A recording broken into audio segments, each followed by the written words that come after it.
So in the diagnostic criteria for autism, there's this line: hyper or hyporeactivity to sensory input. I experience this as what most people would call sensory overload or overstimulation. It's been a really big problem for me that I only recently managed to deal with. That's right, it's time to buckle in for Lillian's monster manual of sensory torments and how to defeat them. The first and worst category of torment is something I call the bad noise. You see, dry scratchy sounds that evoke nails on a chalkboard kind of deal psychic damage to me. Hearing the bad noise makes me clammy, and it makes my nervous system want to squirm out of my body. The best way I can describe hearing this noise is that it's like scraping my teeth on a chalkboard.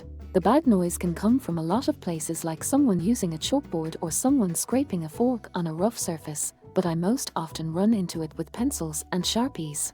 And this can be really rough because that makes the bad noise hard to avoid. Sometimes co-workers start writing a note on my desk in Sharpie, and I can't. When that happens, I just suffer silently.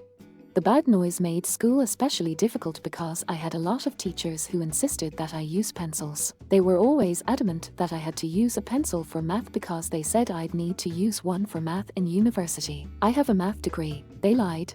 The worst part of school though was that because most people aren't hurt by the bad noise like me, my teachers didn't understand why I wanted to use pens so bad. When they wanted me to use a pencil and I begged to use a pen instead, they would label me as oppositional or melodramatic. I feel really bad for my younger self who was just trying to avoid suffering and got called all these mean things. I wish I could reach across time to give them a hug and to tell them that I believe them. To say that I know you're not being manipulative, you're just hurting.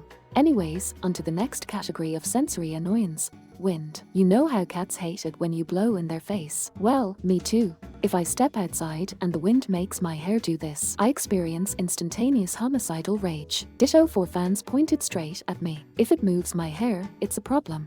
This gets us to my last category: overstimulation. This is where I'm grouping things like fluorescent lights, people talking over each other a lot, loud ringtones, uncomfortable clothes, scented candles, and so on. Any one thing on its own isn't that much of a problem, but when they are all combined it can really add up over time.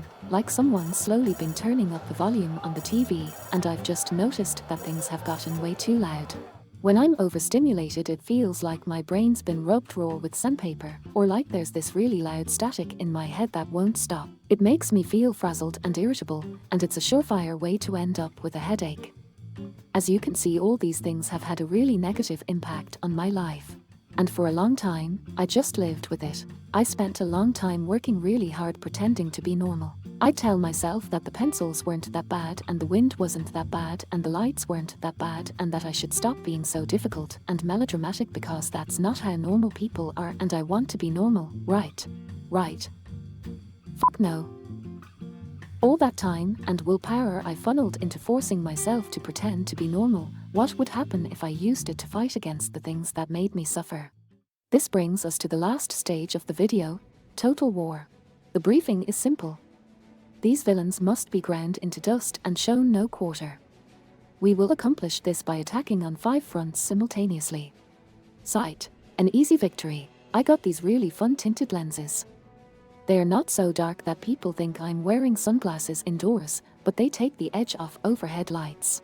There's actually a specific kind of tinting meant to deal with fluorescent lights and migraines, and I asked my eye doctor for a letter to wear them at work. It turns out I didn't need the letter because nobody cared. People just think they are cute and make rose-tinted glasses jokes, which I love. Smell and taste. These are the senses that bug me the least, but I usually wear a mask in public, and I like to chew gum, so I'm in a perpetual state of bubble mint. Touch. This one took a long time because I had to go head to toe down my whole body to find things that felt nice. I literally made a character sheet for myself and went on a quest to fill every equipment slot with something that felt nice and aligned with my gender identity. The turning point in this battle was figuring out that I could wear bandanas over my hair to stop it from blowing around. Fingerless gloves also helped me a lot by reducing the sensory input coming from the world. Plus, they are just plain cool and comfy. I was really worried that people would think I was weird for wearing bandanas and gloves, but it turned out that nobody cared. Hearing. Hearing is a really long story, but in short, I tried loop earplugs and they helped, but I could only wear them for short periods because I need to be able to hear people at work. For me, what really made the difference was finding an audiologist who was willing to talk to me about my needs. It turns out that I have a couple of overlapping problems with hearing, and hearing aids do a lot to make the acoustic world more tolerable. They even make the bad noise a little bit easier to tolerate. Honestly, using hearing aids has been one of the biggest quality of life improvements I have experienced. It has been such a big deal that I hope I can make a video all about it sometime.